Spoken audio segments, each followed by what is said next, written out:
Moi, maintenant, je vais juste vous présenter, une fois qu'on a nos données de santé, une méthode d'analyse donc, euh, qui consiste à faire voilà, de l'analyse de clustering en fait, sur des trajectoires de soins en prenant à la fois une approche en univarié et en multivarié. Dans notre système de santé, enfin pas que notre système de santé, je pense, c'est une caractéristique universelle, mais donc la prise en charge globale d'un patient, elle repose sur un enchaînement d'occurrences.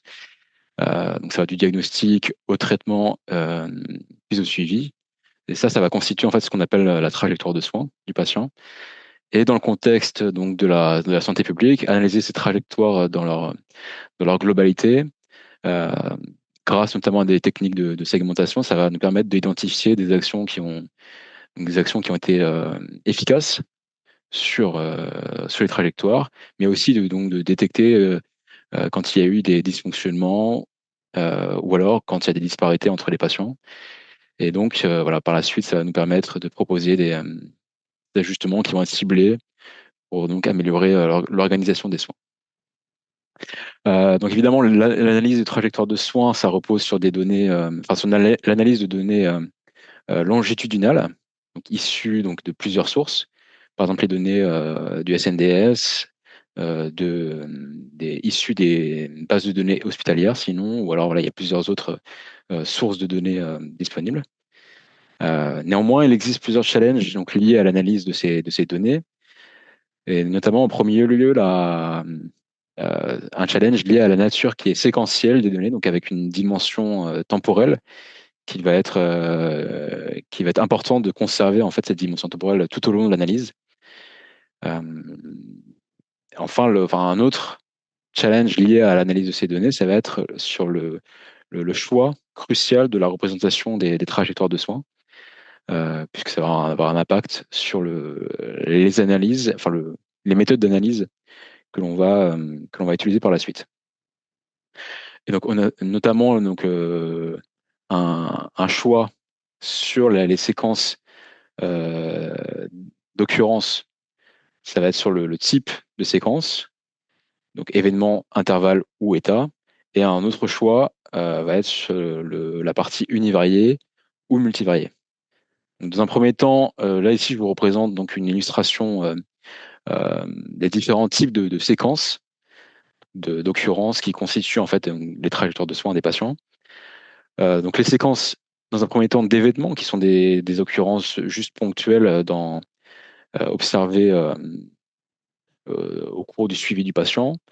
Donc, par exemple, ça va être ici une visite médicale à l'hôpital ou alors une prise de médicaments. Donc c'est vraiment juste des occurrences qui sont ponctuelles dans le temps. Les séquences d'intervalle ensuite, ce sont des occurrences qui se produisent donc avec une certaine période, sans avoir de contraintes spécifiques quant au chevauchement ou pas des séquences. Donc on peut avoir voilà, des intervalles qui se chevauchent et aussi voilà, des trous entre les différentes observations. Enfin, le dernier type de séquence, ce sont donc des séquences de type état, où là, contrairement aux séquences avec les intervalles, on peut avoir qu'un seul état à chaque instant. Et donc les séquences en fait, euh, vont se succéder. En fait. Les états se succèdent au cours du temps. Et lorsqu'un état se termine, un autre débute immédiatement après. Donc nous, dans le cadre de notre méthodologie, de cette présentation, on va rester uniquement au niveau des séquences de type événement. C'est sur la première ligne en haut. Et sur ces séquences-là, on va pouvoir observer deux types de représentations.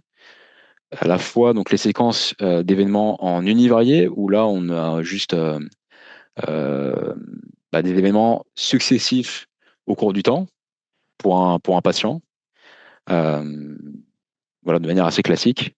Et enfin les séquences d'événements multivariés, où là cette fois-ci on pourra représenter plusieurs événements en simultané au cours du temps. Voilà, donc là, de cette manière, on peut ainsi représenter euh, voilà, plus de données et plus d'informations quant au suivi du patient. Donc voilà, avec ce contexte en tête, en fait, nos objectifs dans un premier temps ont été de développer une approche qui va combiner les techniques d'analyse en univarié et en multivarié, donc pour regrouper les patients en fonction de leur trajectoire de soins, puis d'implémenter notre méthode dans un package en Python qui s'appelle Trajectory Clustering Analysis. Alors ici, on visualise la représentation en univarié des trajectoires de soins, où chaque ligne correspond à un patient et chaque colonne a un instant temporel. Donc là, par exemple, ici, on a J1 à J14, soit 14 jours d'observation. Et pour l'ensemble des patients, en fait, cette matrice, pardon, elle va nous indiquer la présence ou l'absence d'événements et de quel type d'événement il s'agit. Donc ça, cette représentation, c'est un peu la représentation standard euh, qui permet de comparer directement les séquences de soins des patients les unes par rapport aux autres. Voilà, c'est la représentation classique, on va dire, qui facilement nous permet d'utiliser des méthodes pour comparer les séquences. Et voilà, il y a plusieurs méthodes et mesures de similarité qui nous permettent de faire ces analyses. Mais voilà, moi, je vais surtout faire dans cette présentation un focus sur la partie multivariée, puisque c'est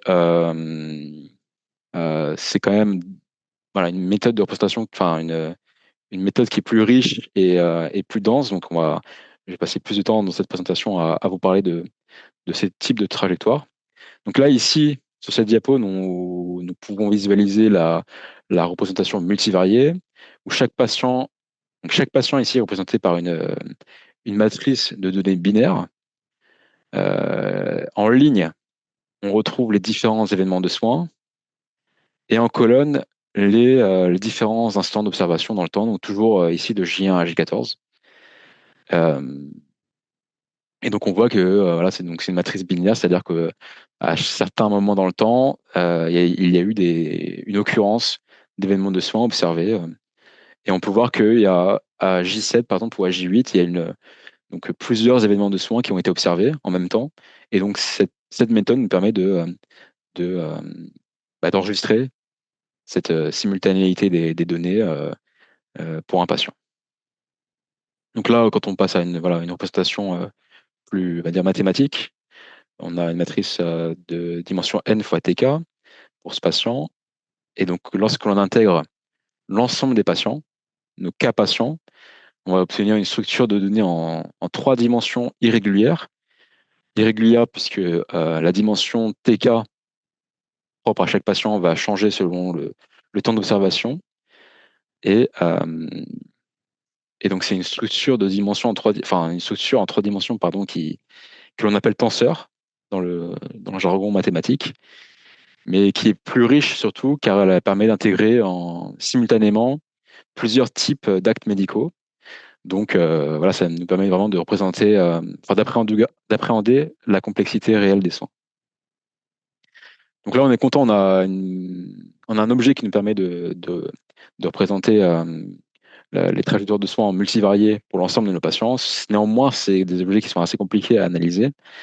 Et donc, on va passer par une méthode euh, que nous appelons, enfin, on va utiliser l'approche SWOTED, qui a été développée il y a 2 ans maintenant par une équipe de recherche à l'INRIA de Lyon, et qui est une méthode qui exploite donc la décomposition temporelle pour ainsi extraire ce qu'on appelle des phénotypes temporels. Et c'est vraiment ces objets-là, les phénotypes temporels, qui vont être les, euh, l'objet clé en fait, pour nous euh, permettre d'interpréter les résultats en multivarié. Donc là, ici, si on prend un exemple, notre modèle SWOTED, il va extraire 3 phénotypes, donc 3 matrices ici, avec les couleurs différentes. Et en fait, chaque phénotype temporel, ça correspond en fait à un motif récurrent de prise en charge qui se retrouve un peu dans les trajectoires de l'ensemble des patients. Donc ça va être, par exemple, ici, dans ce cas de figure, pour le premier phénotype avec les cases en rouge, ça peut refléter une séquence qui débute par un acte, imaginons, chirurgical, en haut à gauche. Donc au premier temps d'observation, on a un acte chirurgical. Et au deuxième temps d'observation, on retrouve par exemple une chimiothérapie. Donc voilà, donc ça c'est un pattern qui a été observé dans l'ensemble des données des patients. Et donc le modèle va capturer en fait ce pattern-là. Deuxième pattern, avec les cases vertes, cette fois-ci au premier temps d'observation, donc le carré à gauche va correspondre par exemple à une radiothérapie, et au temps 2 de la séquence, en simultané, donc un acte chirurgical et une chimiothérapie. Donc là, on a voilà, deux actes médicaux qui ont été enregistrés en simultané pour ce phénotype. Euh, Ensuite, pour chaque patient, aussi, le SWOTED va calculer, en plus des phénotypes, une matrice W. Donc là, cette matrice-là, en fait, elle va juste indiquer les moments dans le temps où se déclenchent les phénotypes dans le parcours du soin. Donc là, pour le patient ici, donc ça c'est pour un patient, au temps 2, en fait, le phénotype 1, avec les cases rouges, se déclenche. Puis au temps 8, je crois, il se déclenche une deuxième fois. Puis au temps 10, il va se déclencher une troisième fois. Voilà. Et on peut faire ça, ce raisonnement sur les trois phénotypes. Et donc, voilà. Donc, soit TED calcule ces deux objets de manière optimisée. Et par un assemblage de ces deux objets, il va être en mesure de, voilà, de reconstruire euh, les, en fait, les matrices d'observation de chaque patient. Et en fait, donc on va juger la capacité du modèle à reconstruire, à bien reconstruire les données d'entrée, donc les données, les séquences d'événements observés euh, par rapport à aux vraies données observées euh, dans les données. Donc, donc là, bah, en fait, là, il faut mettre le point là-dessus, je pense, c'est sur le fait que cette décomposition SWOTED, elle permet vraiment d'identifier des patterns qui sont cliniquement pertinents grâce au phénotype temporel, ce qui va faciliter l'interprétation des résultats. Donc là, nous, on a appliqué nos méthodes d'analyse en univarié et en multivarié sur des données d'enquête VICAN 5 qui s'intéressent au suivi des patients 5 ans après leur diagnostic du cancer, auxquels donc, on a ajouté des données issues du dossier médical, ainsi que des informations sur la consommation de soins de chaque patient. Là, dans ce projet, pour cette application, nous nous intéressons uniquement à la première séquence d'événements thérapeutiques liés au cancer colorectal, pour lequel nous avons identifié donc 4 types d'événements euh, majeurs, enfin d'événements de soins majeurs, donc la chirurgie, la chimio intraveineuse, la chimio per os et la radiothérapie. Et sur la période de suivi, nous avons pu identifier plus de 1370 patients ayant reçu au moins un des traitements mentionnés plus haut. Donc là, ici, on visualise les résultats de l'analyse en univarié des trajectoires de soins. Et donc là, ici, il y a cette analyse met en œuvre deux méthodes clés. Tout d'abord, l'utilisation d'une métrique de similarité qui s'appelle la dynamic time warping, qui permet de comparer donc, toutes les séquences les unes par rapport aux autres, même si elles sont de longueur différente, en alignant de manière optimale voilà, les événements dans le temps. Euh, donc une fois qu'on a notre métrique de similarité, on peut appliquer une méthode de clustering, par exemple une classification ascendante hiérarchique, c'est ce qui a été fait ici, et qui est une méthode donc de segmentation qui organise les données en clusters hiérarchisés, ce qui facilite l'identification de profils de patients similaires. Donc là, en fait, on voit que ici, les barres horizontales colorées, ça va être nos trajectoires de soins. Et donc, ça montre les différents événements thérapeutiques pour chaque patient au cours du temps. Et donc, les regroupements qui sont visibles grâce d'endogramme à gauche, bah, ça nous indique en fait, les clusters de patients qui partagent des trajectoires similaires. Voilà, donc ça, c'est nos résultats d'analyse univariés qu'on peut voilà, décomposer en plusieurs clusters euh, selon le choix de l'utilisateur. Euh, donc là, on peut bien voir l'hétérogénéité entre les clusters. Et pour aller vite, voilà, on peut faire aussi l'analyse descriptive euh, plus détaillée sur les clusters. Donc là, on a la répartition des différents événements thérapeutiques au cours du temps pour l'ensemble de la base des 1370 patients. Et quand on décompose pour chacun des clusters, on voit vraiment nettement une, euh, une différence entre les clusters. Voilà, rapidement, donc là, je suis passé sur la partie, je passe sur la partie en multivarié, les analyses en multivarié cette fois-ci. Euh, donc, en fait, avant l'entraînement du modèle, parce que ici, c'est bien le modèle spotted dont je parle, il a fallu, dans un premier temps, paramétrer le nombre de phénotypes, donc R, et la dimension temporelle, n fois oméga. La dimension temporelle, ici, c'est représenté par le paramètre oméga. Des... Donc, il faut paramétrer voilà, le nombre et la dimension temporelle des phénotypes à extraire. Donc, chaque phénotype est caractérisé par des vecteurs, des valeurs normalisées de 0 à 1. Ici, c'est représenté sous forme de couleurs avec différentes intensités, mais en fait, ce sont bien des matrices hein, d'un point de vue mathématique. Et donc, chaque phénotype indique est caractérisé par des valeurs qui indiquent la contribution des événements thérapeutiques à différents instants du parcours. Euh, donc, par exemple, là, le phénotype découvert 1, le premier, c'est bien, voilà, il y a une prédominance clairement de la chimiothérapie per os tout au long au cours des 3 mois de suivi ici, sans avoir d'occurrence de chimiothérapie ou pas de chimio intraveineuse, chirurgie ou radiothérapie. Euh, voilà, on peut faire le même raisonnement pour les deux autres phénotypes. Euh, euh, et donc ces phénotypes, en fait, ils représentent vraiment des motifs récurrents qui ont été observés dans les données, chacun dominé par un ou plusieurs types de traitements spécifiques. Cela. Donc là, ici, une fois qu'on a nos phénotypes, nos 3 phénotypes découverts, on peut appliquer pour un exemple sur un patient la reconstruction pour voir ce qu'il en est en fait. Et donc on a nos phénotypes. Pour ce patient-là, le modèle Spotted a calculé ce phénotype, cette matrice W qui indique encore une fois les moments dans le temps où se déclenchent les différents phénotypes. Et donc, on est en mesure, grâce à une convolution des phénotypes sur la matrice W, et ben pour ce patient, on est capable de reconstruire en fait sa matrice d'input et de comparer donc sa matrice reconstruite avec les valeurs réelles en fait d'observation. Euh, et en fait, voilà, on peut comparer. Et là, on voit que à la fois les phénotypes et la matrice W calculée a permis de bien reconstruire en fait pour ces patients-là ces données d'entrée.